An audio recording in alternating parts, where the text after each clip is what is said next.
Hi there. I'm Dr. Moss David Pozner, and this is the third in a series of Organized Stalking Survival, so Part 3. Rick Pinheiro, who usually is with me, had to leave early, unfortunately, and he regrets that, I'm sure. But we want to go ahead and make sure that we have a tape out for you folks so that we didn't forget you. By way of information, tonight we did have a meeting, and this is what we usually do every 2 weeks or 4 weeks, depending, is to get a tape out the same night that we have a meeting of the local targeted individuals groups. Now, there are a couple of things I want to tell you, but let me give you a little bit of background about the Organized Stalking Survival or Targeted Individual group that met this evening. We had 3 additional people come down in a carpool from the East Bay area who have been targets, and each one of their stories is another nightmare story, and each one of them is very credible. Now, my colleague Rick and I are very good at picking up on perps, and these people were not perps. They're the real deal. And the meeting went very well. They were just happy to be here for the hour and a half or two that they were here. As I look back, I wish we had spent more time with them, but unfortunately we couldn't. We're lucky to have my professional taping man, Nitesh Patel, who has dropped everything and even postponed for an hour his bowling game so that he could tape this for all you folks this evening. And I want to tell you a little bit about the things we talked about in this meeting. Now, one of the things that is very important for people to remember is this. All of you have suffered as a result of this, whether it's psychological, physical, usually both. But what you have to remember is the more pressure that's being put on you, the more people that are tailing you, the more aggravation that you're going through, tells you one thing that you need to keep in mind and never forget it. And that is, these people are scared to death of you. Otherwise, they wouldn't be spending the time and the money to do all this to you. You're very important to them. I know that doesn't make you feel very flattered, but it's very true. They are spending a lot to keep this thing alive. Now, you might say, why are they doing this? They're doing this because of 2 reasons. The major reason is they are practicing finding out the ins and outs of mind control on groups and individuals so that they can keep who's ever left in this country under some sort of control.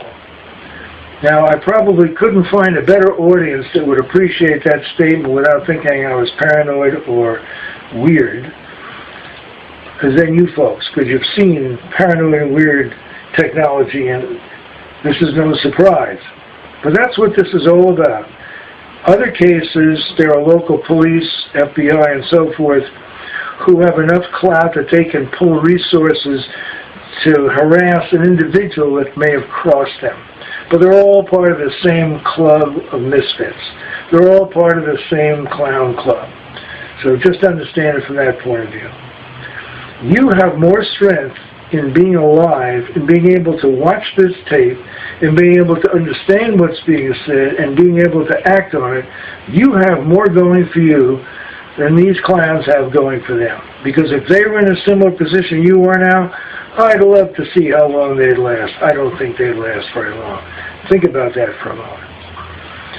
I saw an interview between a guy who trains the Rangers, Army Rangers.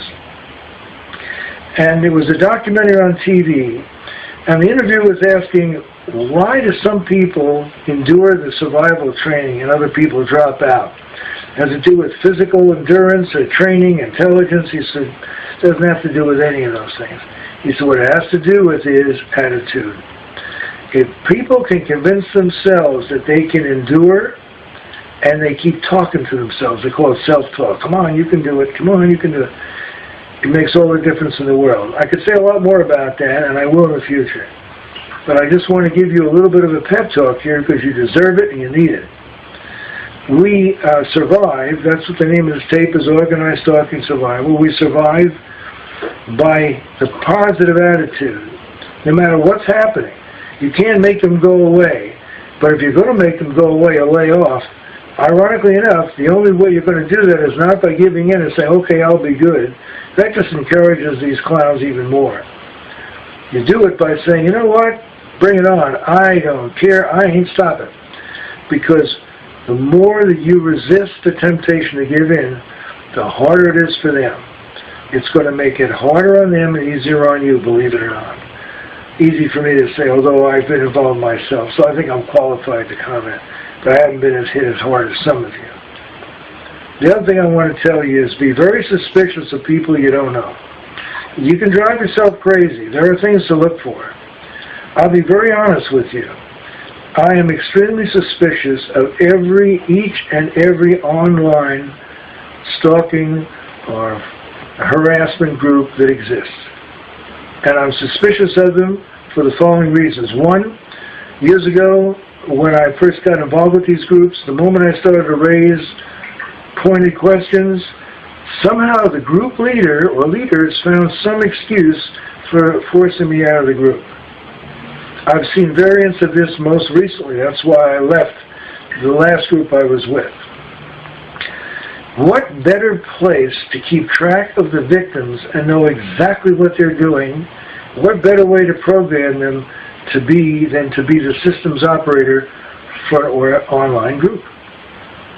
That's where they get their information, and that's where they program you. The other thing about these online groups, they are very good at letting all kinds of garbage information in. You see these discussion threads.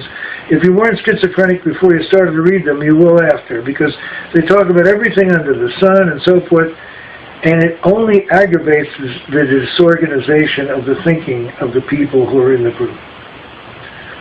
Third thing is, what they should be doing is showing you how to survive, not just, oh, that's a terrible thing. Well, you might try that shield, and I don't know about that. Well, what do you think? Nonsense. They should be giving you an online manual, how to survive government harassment. And we're getting together something like that for you guys. The important thing is, do not give in. Develop a routine every day, however crazy it may sound. Go to bed at the same time. If you can't close your eyes and you don't fall asleep, get up, get a glass of warm milk, go back to bed. If you don't fall asleep in 30 minutes, get up again. In other words, follow routine. Even if you can't force yourself to do something during it, but follow a routine. Next, take notes on everything. Take notes on everything, write everything down. Carry a smartphone. If somebody gives you a hard time, you're not sure, just hold it up, punch the thing, and see what happens. Because one thing these people are scared to death about is exposure. And there are other techniques as well. There's just so much that we could go into. We don't have time to do it all. If you have any question, you can write to us. I'm Dr. Moss David Pozner. Leave comments here on organized stalking survival. And I will be more than happy to answer any questions or comments you may have. So, good night, God bless, and don't give in to evil.